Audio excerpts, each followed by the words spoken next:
Mengawali Jatim Awan edisi hari ini pemirsa, Kejaksaan Tinggi Jawa Timur resmi menahan Kepala Dinas ESDM Jatim beserta 2 pejabat lainnya terkait kasus dugaan korupsi perizinan. Penetapan tersangka ini dilakukan setelah penyidik menemukan bukti kuat praktik pungutan liar hingga pemerasan dalam proses penerbitan izin pertambangan dan air tanah.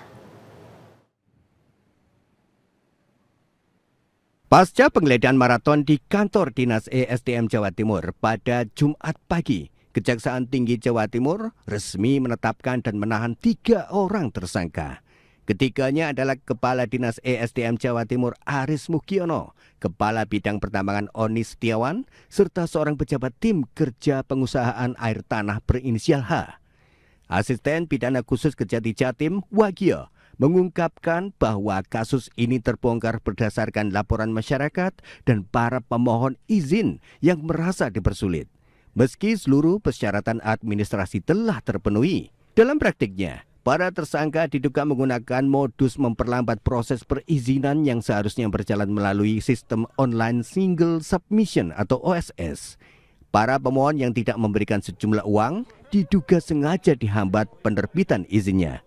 Dari hasil penggeledahan, penyidik menyita barang bukti berupa uang tunai dan saldo dalam rekening dengan total mencapai 2,3 miliar rupiah lebih. Selain uang, berbagai dokumen perizinan serta bukti elektronik berupa riwayat transfer dan percakapan WhatsApp turut disita petugas. Di Dinas ESDM Provinsi Jawa Timur, setelah dilakukan penyidikan, kemudian kami melakukan penggeledahan.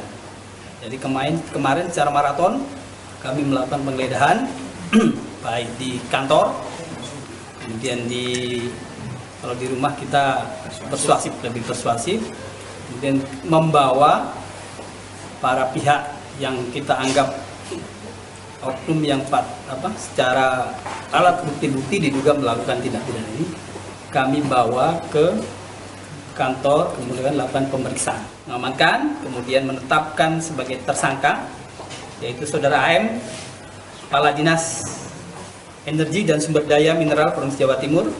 Yang kedua, Saudara OS, Kepala Bidang Pertambangan pada Dinas Energi dan Sumber Daya Mineral Provinsi Jawa Timur. Dan yang ketiga, Saudara H, selaku Ketua Tim Kerja Pengusahaan Air Tanah.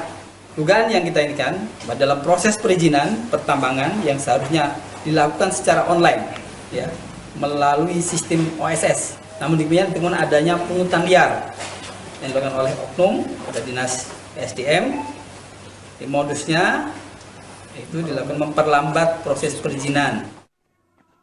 Saat ini, ketiga tersangka telah dititipkan di rumah tahanan selama 20 hari ke depan. Untuk kepentingan penyidikan, pihak kejaksaan juga tengah menggandeng PPATK untuk menelusuri aliran dana dan membuka peluang adanya tersangka baru dalam skandal perizinan ini. Menanggapi penggeledahan kantor Dinas ESDM Jawa Timur terkait dugaan korupsi pungli perizinan, Gubernur Kofifa Indar Parawansa menyatakan akan menghormati seluruh proses hukum yang berjalan. Gubernur menyerahkan sepenuhnya penanganan kasus itu kepada tim penyidik Kejaksaan Tinggi Jawa Timur. Karena ini proses sedang berjalan, kita menghormati proses yang sedang berjalan, ya. Seperti diketahui sebelumnya, tim tindak pidana khusus Kejati Jatim melakukan penggeledahan di kantor Dinas ESDM Jatim, Jalan Tidar, Surabaya. Penggeledahan berlangsung selama 9 jam, mulai pukul 12 siang hingga pukul 21 waktu Indonesia Barat. Aksi ini dilakukan untuk mencari bukti tambahan terkait dugaan praktik pungli perizinan pertambangan. Usro Indra, Ayul Andim, JTV.